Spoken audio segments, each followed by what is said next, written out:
First of all, thank you very much for accepting our interview request, because I know that you are very short with time. Hollywood is a sparkling world, and actually you were almost born into that world. But now you are getting involved with the real world and with the most harsh side of it, actually. So how did transition happen for you? And you lived everything in front of cameras. We know that you have been through really, really hard times. So can we say that you found a way of healing yourself by healing others?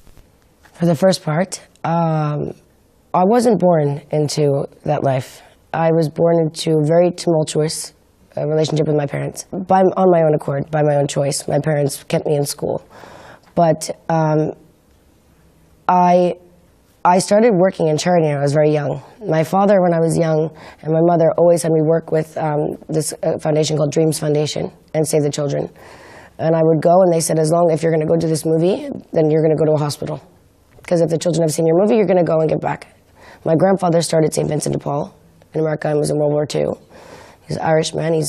God rest his soul, he's passed. But my whole family's been in charity my whole life. So this has been a common thread throughout my life and my bloodstream.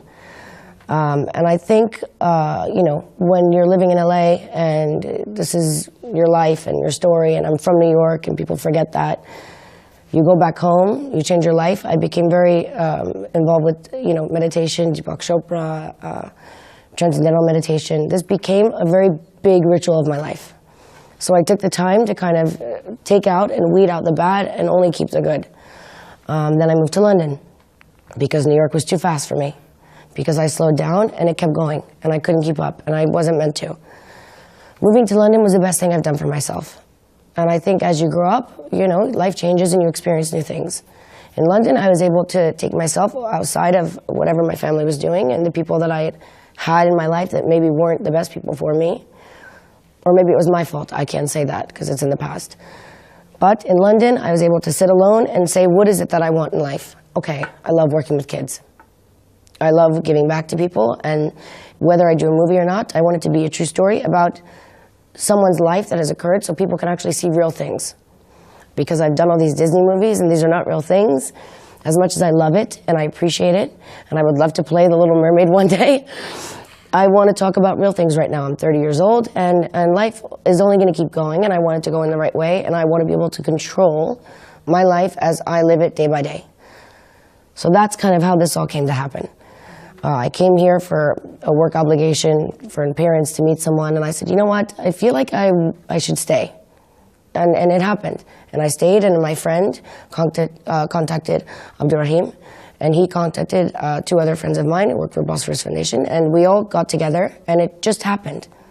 And this is the will of, our higher being. And everything happens for a reason. I left, I came back, my finger got hurt, I couldn't leave. I had to stay. So maybe it had a reason that you didn't know. But that happening to me was like an eye-opening experience, because everybody said, oh, should we stop? We'll postpone everything. And my first thought was, are you kidding me? Why would I stop? Why would you stop? Because my fingers hurt when someone had their legs blown off. No, this is exactly what people do, and that's exactly not who I am. So let's figure it out. I'll ask friends if I can stay at their place. I will stay here. It was very, direct conversations, friends helping friends and other people, pretty much.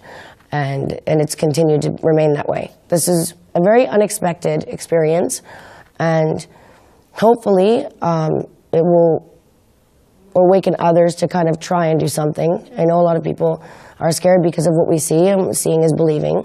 But if believing is seeing, then how do you know it's even true, until you experience it. And how did first refugee crisis took your attention? Was there a moment, or was it a picture, was it a story, or was it some face that you have seen? A lot of it was around when the coup happened. Just seeing the whole country stand up for each other. That was really emotional for me, that all these people in one place that people are so afraid of are all supporting one another. And that's a really powerful, strong front, I think. And Erdogan did very well, and his people really admiring and respecting him as, the first elected president. This is a big deal, and that goes to show something. And in London, I don't watch social media. I don't you know, in London we have like news and Bloomberg all day. So this is what's on my TV. I don't have like Access Hollywood and all these other shows, and I don't see this anymore. For 4 years now, I don't see this, and I love it. So it's when people notice, like see it on the street anywhere, in London, they just keep walking. It's old news. I love it. This is great for me. Here, when I went to a restaurant, there's a million paparazzi. I'm like, I can't breathe, I panic, because I'm not used to that anymore. And that's the past, you know? And I don't want, it's very easy for me to go to a refugee camp and say, oh, she's getting paid, she's doing it for this, she just wants attention. No, that is absolutely not the truth. That is why we went, and then we did it, and then we told everybody. Everything that I've done here, we do it first, and then we talk about it. Because I can't speak on something I haven't lived through and experienced. It's not my place. And that's what we will continue to do with helping these people. And hopefully others will try and do it, not for the wrong reasons, but for the right ones. And your picture with headscarf, it's all around these days. People are talking about it. And it was the same thing with your picture carrying Quran, actually. In America, I was going through a lot with past things that had happened to me over a 10-year span. And my very close friends who have been there for me a lot in London are Saudi, and they gave me Quran. And I brought it to New York because I was learning, and it opened doors for me to experience and spiritually to find another, you know, true meaning. And this is who I am. But this is just me holding it with me, walking, going.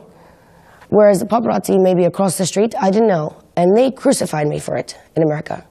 They made me seem like Satan. I was a bad person for holding that Quran. And I was so happy to leave and go back to London after that, because I felt so unsafe in my own country after this. I mean, people were like horrible to me. And just because this is my belief, if this is something I want to learn, this is my own will. This is not for you to express. If you want to say it, keep it to yourself. I'm not looking at what you do every day. Maybe you're not doing enough because you're bored hurting me. But I can't imagine how many people go through this all the time. And that made me feel like an outsider. So I understand why you know, the Turkish people are upset, because they live in a great, beautiful place. And I understand why women that wear headscarves are looked at differently, because I felt like that. So when I was in Antep, she put that headscarf on me, I felt really honored because of that. Because she went out of her own way to allow me to be part of her culture. And she didn't have to do that. You know, I was a stranger to her. And I merely said I really liked the color of her headscarf, and she gave it to me.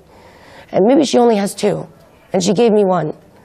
There's more to that story that occurs. And I said, you know what, because this woman took the time to give me this, and a part of herself, not even knowing me, I'm not taking it off.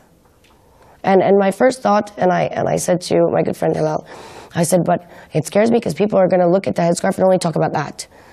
Yeah. They're not going to ask the real questions about why. Because that's not interesting. It will become headlines suddenly, right? You know, and it should. It should. It should be headlines. It's okay, because in Turkey you have a free will as a woman if you want to or you don't want to. That's why it's amazing here. You can choose what you want, and it's accepted. Whereas I'm in America holding a Quran, and I'm the devil. No, you have to acknowledge the good parts of a place where we think is so bad. You know, people think it's so dangerous. It's like we're sitting in a really nice place, and we're very lucky to even be here. Yeah. So it's about time we start, you know, recognizing the truth and doing something.